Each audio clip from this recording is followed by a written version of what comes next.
Trizac. L'original.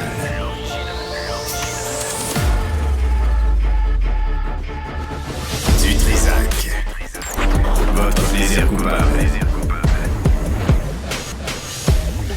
Bonjour tout le monde. Oui, j'ai de la visite en studio. Je vais vous expliquer dans un instant pourquoi et qui et comment et où est-ce qu'on va aller avec cette visite. Merci d'être avec nous. On est mercredi le 8 mai 2024. Vers 12h40, on va aborder la question. Il y a un nouveau sondage là, sur les soins palliatifs. C'est vraiment pas...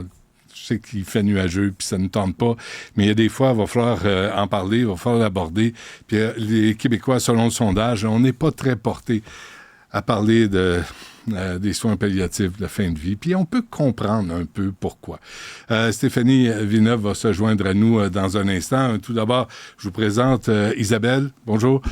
Karine et Mathieu. Mathieu Bonjour. Carbas, qui a le malheur d'être journaliste aux 24 heures. Mathieu, bienvenue. Bonjour, merci. Merci d'être avec nous. Ça ne sera pas une conversation facile, mais je pense, j'ai lu le dossier, puis je pense que c'est vraiment, vraiment important. Et je souligne tout de suite votre courage de venir dans les médias pour parler de la réalité. Mathieu, d'abord, c'était une série de 3 articles qui portent finalement sur le pouvoir que les victimes d'agressions sexuelles ont décidé de prendre. Puis après, on va parler de Karine et Isabelle. Oui, exactement. En fait, c'est une histoire qui remonte il y a 1 an à peu près. Je venais de sortir le film Témoin CF sur le parcours judiciaire de Catherine Fournier, un film réalisé par Marie-Christine Noël et qui avait quand même fait un peu de bruit, on va dire, ouais, au Québec. Et Karine Blot, qui est ici avec nous, m'a appelé. Déjà, je trouvais ça courageux. Elle m'a raconté son histoire. Elle m'a raconté la violence qu'elle avait subie. Elle m'a raconté aussi l'agression sexuelle de sa fille Isabelle, qui est ici aussi, de la part de son ex-conjoint. Et passer un peu l'émotion, la stupeur, je me suis dit que, avec elle en tout cas, puisque c'était aussi sa démarche, il y avait des questions à venir poser, à venir discuter dans l'espace public. Concernant les victimes, concernant les limites du système, concernant l'encadrement, les ressources, le coût. Il y avait vraiment moi, mon côté journaliste a noté plein de questions et donc on a commencé à travailler ensemble. Moi, j'ai documenté leur processus judiciaire. Parce que c'est d'intérêt public, là. Ce qui s'est passé, c'est pas juste une histoire grave, mais de famille, mais là, ça a débordé. Karine Blot, je savais pas, je devais vous nommer votre nom de famille. Karine, d'abord, pourquoi vous avez contacté Mathieu? C'était quoi votre première intention? Bien, en fait, ma première intention, c'était de faire part de toutes les zones grises qui existent dans le système. J'ai été plongée dedans, je connaissais rien. J'ai rapidement appris à nager, flotter à travers tout le système. Puis vraiment, j'étais épatée de voir le nombre de zones grises qui existent, que ce soit pour les jeunes enfants, que ce soit au niveau de la justice, puis aussi au niveau des soins qui sont apportés aux victimes, ce qui est très différent d'une province à l'autre. Puis je trouvais ça important de trouver quelqu'un qui serait capable de bien expliquer, de bien faire comprendre les zones qu'on a rencontrées.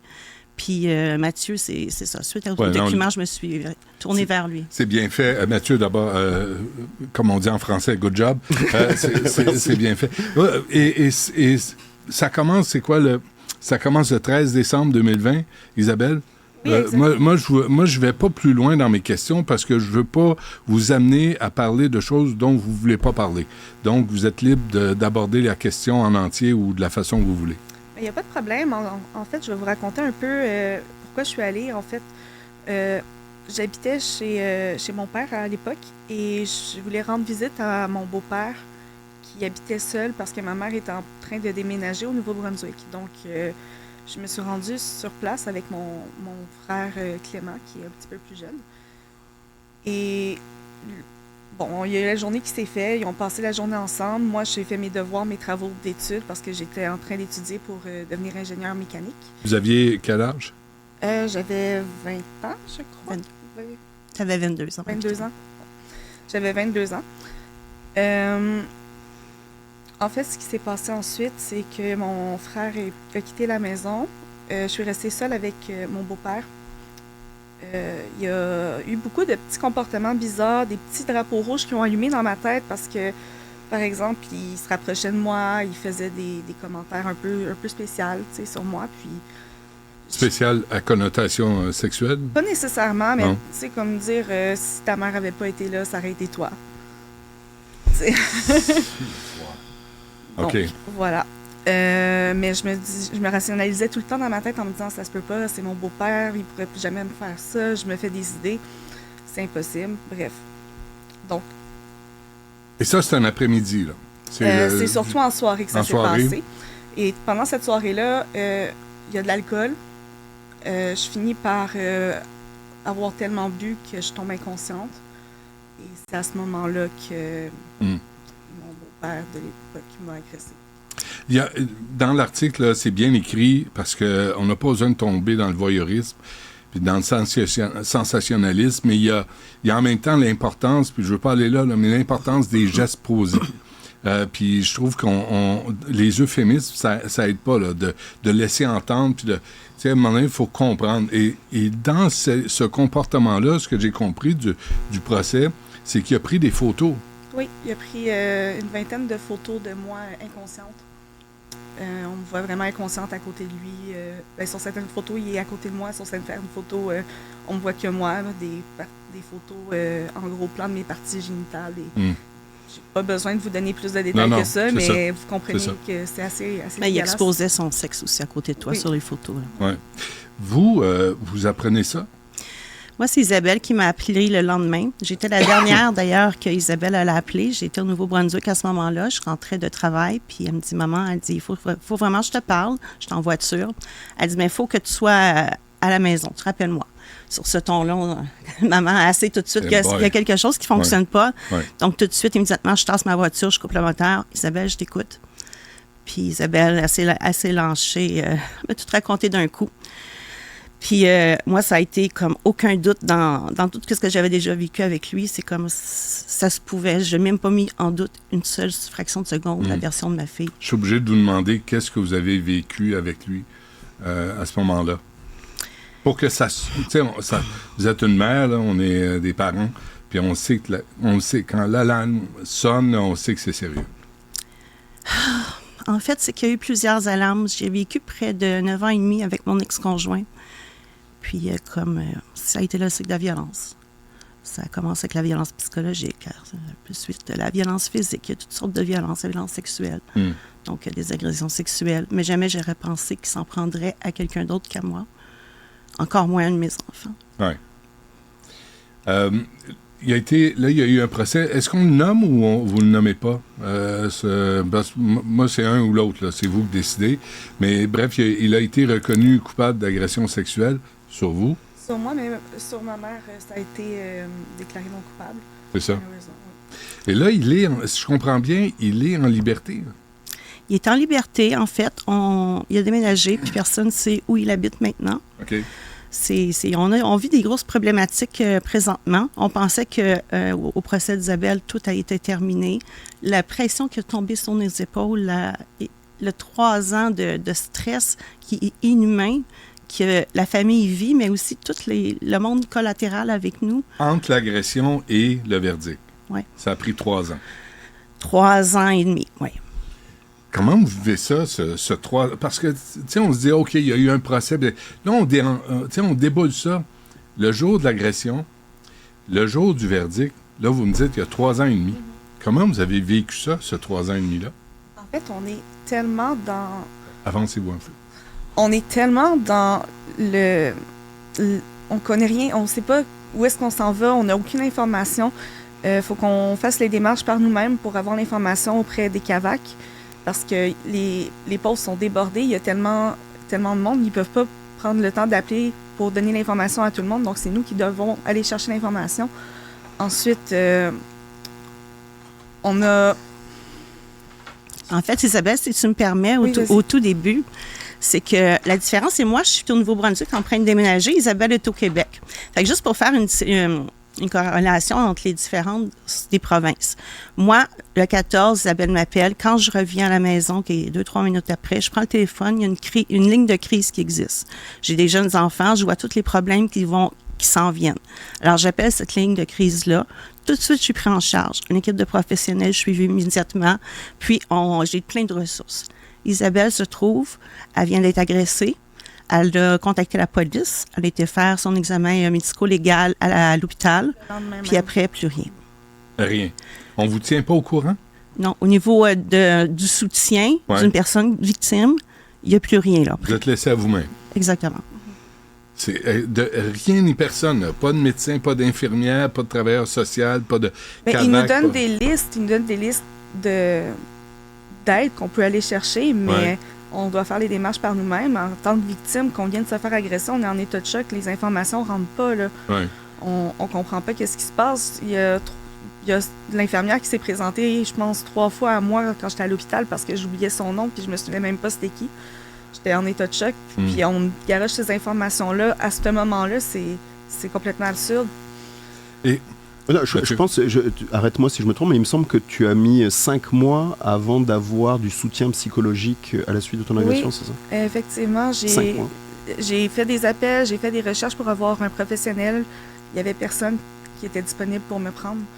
Et là, le beau-père qui vous a agressé, il réagit comment, là? La police elle l'a mis en état d'arrestation, remis en liberté sous certaines conditions.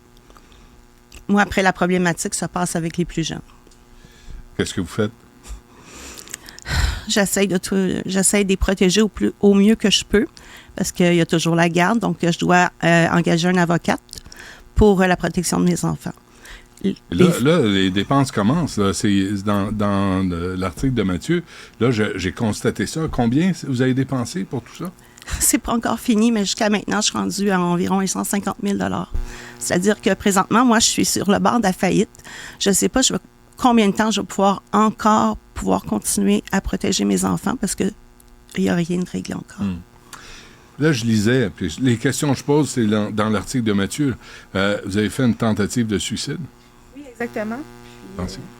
C'est à partir de ce moment-là que j'ai pu enfin avoir du soutien psychologique parce qu'on m'a pris en charge. Il a fallu que je passe par l'hôpital dans la section psychiatrie pour pouvoir avoir un soutien. Après 5 mois, c'est fou, là. J'ai eu le temps d'avoir des séquelles. Puis plus on prend trop une personne qui a des séquelles, mieux c'est. Plus vite qu'elle va guérir. Moi, j'ai attendu 5 mois avant d'avoir de l'aide. C'est fou. Mais l'aide est venue parce que... Parce que j'ai fait une tentative. Sinon, j'en aurais pas eu d'aide. Et qu'est-ce que l'infirmière vous a dit à l'hôpital? L'infirmière m'a approchée pendant l'heure du repas, devant tout le monde, et a commencé à me poser des questions très personnelles sur l'agression. Entre autres, pourquoi j'ai pas dit non, pourquoi j'ai pas résisté, pourquoi j'étais comme ça. Ma mère, c'était pas possible qu'elle se soit fait agresser, c'était son conjoint. Ça peut pas être une agression, c'était son mari. Malheureusement, la problématique là, est, j'espère que le ministre Dubé nous écoute. La grosse problématique qu'on a, c'est qu'il y a un manque flagrant de professionnels pour les victimes. Mais en plus, c'est que les professionnels, il n'y a pas d'équipe formée pour les victimes. Donc, il faudrait vraiment une équipe de professionnels qui soit formée, qui sache c'est quoi un choc post-traumatique. Parce que là, Isabelle a beau avoir eu des soins psychologiques, mais c'était même pas adapté à sa situation. Même eux ne savent pas comment réagir. Et bien, ils ne savent pas comment traiter avec une victime d'agression sexuelle. Donc, si tu veux parler un peu peut-être du premier que tu as eu qui... En fait, quand je suis allée à l'hôpital, ils n'ont pas compris du tout pourquoi j'étais là. Ils ne savaient pas pourquoi j'avais autant de séquelles. Ils m'ont gardé 2 jours. Ils ne savaient pas pourquoi vous aviez des séquelles? Ben, ils m'ont posé des questions, puis ils trouvaient que c'était exagéré, que je devais faker ou c'était trop pour eux, mais pourtant, j'ai des séquelles qui sont réelles. J'ai un choc post-traumatique. Je vis dans la peur à tous les jours. Je suis encore en procès parce que mon agresseur s'en va en appel actuellement.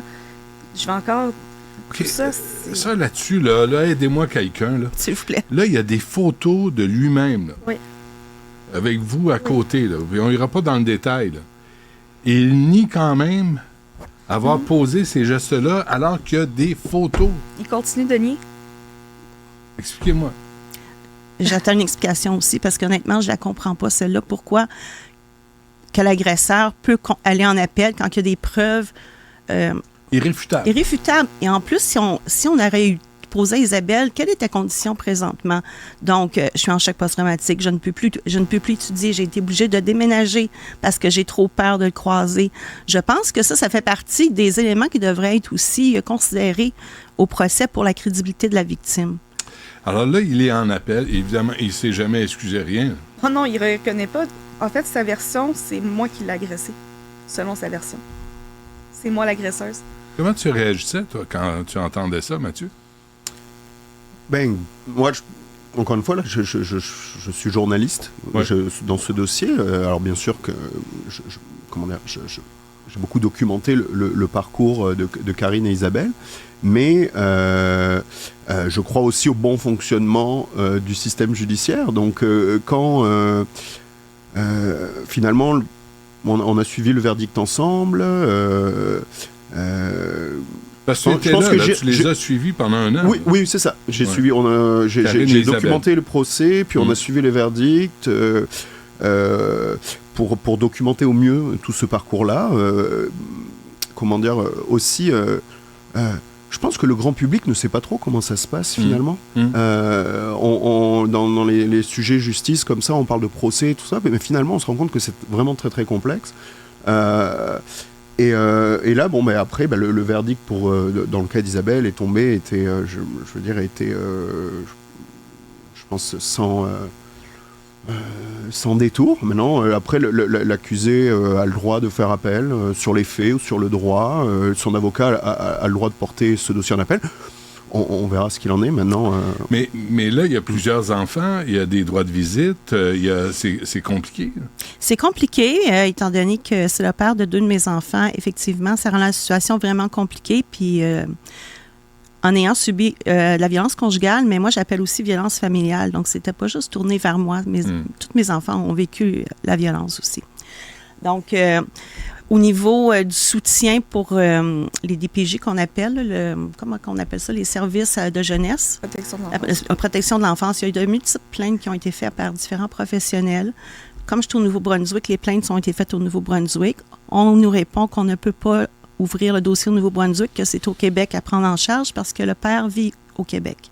Alors, on appelle au Québec et au Québec, on se fait répondre la même chose, que étant donné qu'on vit au Nouveau-Brunswick, on ne peut pas ouvrir le dossier. Ma fille de 10 ans s'est rendue l'été passé en psychiatrie parce qu'elle n'en pouvait plus. Quelle pression met-il, lui? Est-ce qu'il vous fait peur? Présentement, je dors encore avec un couteau en dessous de mon oreiller. Lors de perquisitions qu'il y a eu chez nous, ils ont trouvé une 30aine d'armes dans la maison que j'avais même pas connaissance. C'est un ancien militaire. C'est un ancien militaire. Allez, essayer de dire, je ne sais plus qu'est-ce qu'est la vérité dans tout ce qu'il m'a dit, mais... Ah oui? Alors, à ce point-là? À ce point-là. Il mentait tellement, il nous inventait des histoires pour nous faire peur. Tout le temps, c'était épouvantable. Qu'est-ce que vous voulez dire? Il nous disait qu'il avait travaillé dans les services secrets, que lui était capable de tuer n'importe qui, que personne pourrait venir le chercher si jamais il était accusé de quelque chose. Il y avait juste Dieu, qu'il y avait juste Dieu au-dessus de lui. Il n'y avait pas un juge, un policier, un papier qui pouvait l'arrêter. Moi, où j'habitais, ce n'était pas le Québec, c'était la Roumanie. Le terrain était la Roumanie. Il n'y a personne qui pouvait rentrer sur mon terrain sans que sa permission, sinon il tirait dessus. C'était l'ambiance un peu qu'il y avait à la maison. Là. Wow. OK. Et là, vous ne savez pas où il se trouve, ce type-là? Présentement, on n'a plus aucune idée de où il se trouve. Mes avocats ont dû engager un détective privé pour le retrouver. Jusqu'à maintenant, on n'a toujours pas d'idée de l'adresse. Donc, on ne peut pas poursuivre les procédures pour la protection des plus jeunes, mais au moins, pendant ce temps-là, il ne les voit plus. Mais en même temps, là, vous sortez dans les médias. Il va probablement vous entendre, vous voir. Moi, je me suis mise en danger à partir du moment que j'ai été voir la police. Tant que je n'allais pas voir la police, si vous voulez, j'étais sa chose. J'étais encore protégée. Ouais. Donc, après avoir passé 4-5 mois en maison de femmes violentées, ils m'ont pour me faire réaliser la situation, m'aider à me sortir de là. Ça, c'est la maison Grand Ours? Non, ça, c'est... non, la maison Grand Ours, c'est autre chose qu'on pourra peut-être parler un petit Oui, peu plus tard. absolument. Donc, pour la maison des femmes violentées, en fait, eux autres, c'est vraiment eux autres qui me font prendre conscience de la situation, de la gravité, ils te font poser questionnaire, puis évaluer la dangerosité. Mais où Et- sont vos enfants pendant ce temps-là? Ils sont avec moi, au Nouveau-Brunswick. OK. Même mes plus vieux, c'est sûr qu'eux autres, ils habitent, ils ont chacun leur vie maintenant, là, oui. Oui. Parlez-moi donc de, justement, la maison Grand Ours. Oui, la maison Grand Ours, c'est tellement fière. C'est une des premières maisons pour les victimes d'agressions sexuelles au Canada. Donc, il était temps que ça existe. Une maison de thérapie. C'est une maison de thérapie. Ça dure 13 jours. Donc, on se présente là, on appelle. C'est déboursé par l'UVAC. Donc, toutes les victimes d'agressions sexuelles peuvent aller chercher cette thérapie-là, qu'on ait poursuivi ou pas. Ça, c'est important de le dire. Ah oui? Puis à partir de ce moment-là, là, j'ai recommencé à respirer parce que le poids était tellement immense sur mes épaules. Dans ma tête, ça faisait tellement mal, les images. J'étais plus capable presque de respirer. Ouais. Je tenais juste à un fil. Cette maison-là m'a sauvée. Puis, en plus, c'est que j'ai eu la chance de faire la thérapie avant de commencer mon procès à moi. Donc, ça m'a littéralement Donc, sauvée. vous êtes arrivé solide au palais de justice. Exactement, grâce à eux. Avez-vous suivi la même... Oui, la même thérapie. La même je suis thérapie. allée... moi, ça a été juste après mon procès que je suis allée, après ma mère. Oui. Et honnêtement, moi, je suis complètement d'accord. C'est l'endroit, je pense que toutes les victimes devraient aller. Ça fait tellement du bien, ça libère. C'est un On apprend passage obligé. tellement. On apprend sur nous, sur les conséquences de l'agression, sur nos droits aussi en tant que victime. C'est vraiment un endroit...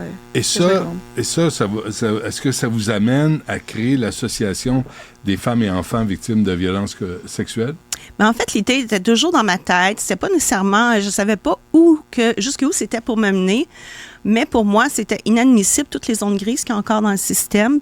Puis, c'est ça, j'ai commencé à chercher un peu, comment qu'on fait? C'est qui débatte des lois? Comment qu'on peut faire changer les choses? Bien, il n'y en avait pas d'association qui existait. Fait que c'est comme ça que... Pour donner la parole aux femmes, parce que là, vous avez l'appui Catherine Fournier, avec qui tu as Oui, travaillé. le sénateur aussi, Pierre-Hugues Boisvenu, on se souvient, qui avait perdu sa fille dans des circonstances En vraiment 2002, très difficiles. Ouais. Je pense que c'est des gens, bien sûr, avec leur sensibilité qui ont aussi décidé de porter leur voix, enfin de prêter leur voix à l'association, parce que pour chacune dans leur processus personnel, elles ont dû affronter les difficultés du système, notamment quand on est victime, les zones grises comme Karine en parle très bien. Moi, qui suis de l'extérieur, j'ai été surpris de voir des dizaines de femmes rapidement se joindre au mouvement. Il y a clairement quelque chose qui s'est créé et moi je leur souhaite de pouvoir mener tous les combats qu'il y a à mener, parce qu'il y a vraiment de... Il y a C'est Marc important, Bellemare c'est aussi, l'avocat, qui vous appuie. Bien, Marc Bellemare, honnêtement, il me dit oui tout de suite. C'est ça, j'ai comme une étoile chanceuse. On dirait que les gens sont vraiment sensibles aux zones grises, puis veulent vraiment nous aider, les victimes, à porter nos voix, puis à pouvoir... OK, Karine, concrètement, là, ça veut dire quoi? Cette association-là, Ouais. là, vous pouvez faire quoi? Là? Vous comptez faire quoi? Oui, en fait, il faut se différencier de tous les regroupements d'aide. Il y en existe beaucoup. Nous autres, on n'est pas un regroupement d'aide. On est vraiment l'association qui va prendre toutes les problématiques des victimes puis donner la voix jusqu'au ministre. On veut faire l'intermédiaire entre le gouvernement et les victimes. Donc, non seulement apporter les problématiques, mais aussi proposer des solutions, parce que on est ceux qui ont passé à travers le système. Donc, des solutions, on en a aussi à proposer. Mais encore faut-il qu'on vous entende et qu'on vous écoute. Oui, exactement. Est-ce que le ministre vous a accueilli? Non, on a envoyé plusieurs lettres, donc on est en attente encore de son... Jolin Barrette? à M. Jolin Barrette, hier à M. Dubé aussi pour nos solutions. OK. Donc, on est en On attente. attend un retour. Attendez, depuis combien de temps? Ça doit faire au moins 3 mois pour M. Jolin Barrette. On est rendu à 3 lettres. 3 lettres d'envoi, une vidéo d'envoi. On espère qu'il nous entende, puis j'ai vraiment hâte de pouvoir discuter avec lui de toutes les problématiques, parce que je pense que c'est urgent. Puis des victimes, il y en a de plus en plus, on entend de plus en plus parler. On est laissé à nous-mêmes. Il faut que les choses changent. Il faut que les victimes puissent s'en sortir. 3 mois, là. 3 mois. 100 jours. Mais Pas de réponse. En partie. Avez-vous un accusé de réception? Oui, j'ai eu un accusé de réception. OK, oui. donc ils l'ont reçu. Ils l'ont reçu, oui. Mais ils ne rappellent pas. Toujours pas rappelé. Avez-vous... est-ce que vous ne perdez pas patience à un moment donné? Parce que le type il est remis en liberté, il a été reconnu coupable. Là, il est en liberté, il juste- fait peur. Par rapport à ça, une petite précision plus exactement. Il est en liberté, mais il n'a pas le droit de s'approcher quand même. Ben, j'espère bien. Ouais. Non, mais J'espère juste. Il ne veut pas s'inviter à souper, là. Voilà. Tu sais, puis est-ce qu'il y a un bracelet électronique? On a Non. fait la demande, ça nous a été refusé. Parce qu'il n'y a pas eu de bris d'ordonnance de son côté ou quoi que ce soit encore. Donc, Ben, OK, ils attendent. Malgré les menaces que j'ai eues à multiples reprises, qui étaient pour faire un drame, si j'essayais d'enlever les enfants ou qui étaient pour me tuer, que j'étais pour avoir un accident. Sous quelle forme ces menaces-là? C'est Écrit? verbal. Verbal? C'est verbal tout le temps. Ah oui, au téléphone? Au téléphone, mais aussi durant que j'habitais avec lui, c'était verbalement, là, Ouais. en présentiel, là, Ouais. avec moi. Donc, vous couchez avec un couteau sous l'oreiller. Un couteau sur l'oreiller. J'ai aussi, longtemps, j'ai couché avec le téléphone, avec le 911, déjà programmé pour que ça aille plus vite. Je l'ai utilisé déjà une fois, mais maintenant, il y a une application qui s'appelle Robin. C'est vraiment des enquêteurs de SQ qui ont mis ça sur place, puis c'est encore plus rapide que le 911. Donc, l'application, je suis en train de la tester présentement sur mon téléphone, puis je pense que ça va être vraiment génial pour les victimes. Ça devrait être connu un peu plus. Il faut faire connaître cette Comment ça s'appelle? application. C'est l'application Robin. Et puis, Comme dans Batman et Robin? exactement, oui. Cette OK. application-là, qu'est-ce qui est intéressant, c'est qu'on a juste à peser sur le bouton de l'application. À partir de là, tout est enregistré. Ah oui, c'est bon. Et les données sont rentrées dans un cloud en métadonnées, donc tout est produit en cours. Étant donné qu'on a tout déjà décrit l'agresseur, le plus d'informations qu'on sait, Ouais. donc eux autres, ils transmettent tout de suite la plaque, la voiture, toutes les informations qu'on connaît, la taille de l'agresseur, la photo de l'agresseur, tout de suite. Donc c'est plus vite que Ça, c'est 9 bon. que 911. Ça fait combien de temps vous n'avez pas dormi une nuit complète, vous? Aujourd'hui, je suis obligée de dormir avec de la médicamentation, puis même là, j'ai de la misère à m'endormir encore à cause des cauchemars. Et vous? je vous dirais que ça fait très longtemps que j'ai pas fait une nuit où j'ai pas été violée encore une fois. Ça revient? Ça revient tout le temps. Sans arrêt. À chaque nuit, je rêve d'une agression. Isabelle se réveille le matin en vomissant encore. Votre rapport de confiance, là, la confiance, tu sais, dans la vie, il faut faire confiance aux gens. Quand on se fait trahir comme ça par son beau-père, après, Ben, je vous dirais que c'est une douche froide. On se rend compte que finalement, c'est pas tout le monde qu'on peut truster, là, qu'on peut faire confiance. ouais, Les gens sont pas foncièrement bons nécessairement. Il y en a qui veulent du mal, qui sont là pour nous nuire, puis il faut se méfier, puis il faut se faire une protection. Malheureusement, c'est dans un monde comme ça qu'on vit. On doit garder une barrière. C'est ce que j'ai appris depuis ce jour-là. triste, hein? L'Association des femmes et enfants victimes de violences sexuelles, avez-vous du financement? La FEV. Donc, non, on commence notre levée de financement. La FEV, hein? La C'est une- FEV. Ah, bon, Il faut vous autres, rete- des acronymes, ça grammaire. On retourne. Au Ouais, moins, c'est Robin, facile. tu sais, c'est un super-héros en collant, tu sais, avec le petit paquet, tu sais, je te dis, bon, ben, au moins, ça me dit, j'ai une image quelconque. La fève, donc. Ben la fève, il y a le mot Ève là-dedans que j'aime bien, par contre, qui ouais. ressort. Donc, un petit lien. Non, je pense que ça va être facile à retenir pour les gens. Et puis, c'était quoi la question? Le financement? Le financement, oui, c'est ça. Donc, on est en train là, de construire notre site web, puis là, on va avoir une fondation, qu'on va ramasser le financement, justement, pour... j'ai tellement à faire, vous n'avez pas idée. J'imagine. Juste un exemple. Quand on est victime, on n'a aucun plan poursuivre. C'est en parlant avec d'autres victimes, en parlant avec d'autres gens qu'on on en apprend un petit peu plus. Ah oui, ça existe. Ah oui, ça existe. Qu'est-ce qui existe pour une victime? Ça ne lui est pas présenté. Fait que un rôle de la FEV qu'on veut, c'est vraiment mettre en place une route à suivre pour les victimes. Est-ce que tu veux poursuivre? Non. Tu ne veux pas poursuivre? Faire quand même ton test médico-légal. OK, maintenant, quelles ressources qui existent? Donc, on n'est pas une ressource On n'a pas ça au Québec.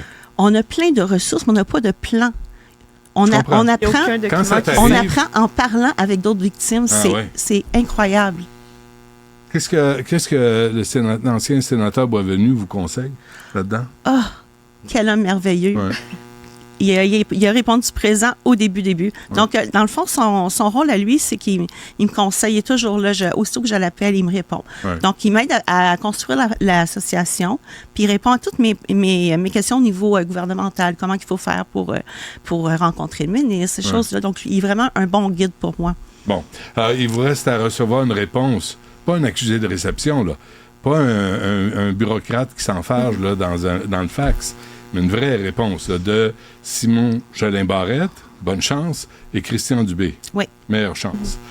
Qu'est-ce que vous faites si vous n'avez pas de réponse? Bien, en fait, il y a un rassemblement qui va se faire bientôt pour les femmes. Allez-y, pluguez-moi ça. Non, c'est pas. On est en discussion pour la date. Donc, OK. Ça va se faire probablement d'ici cet été.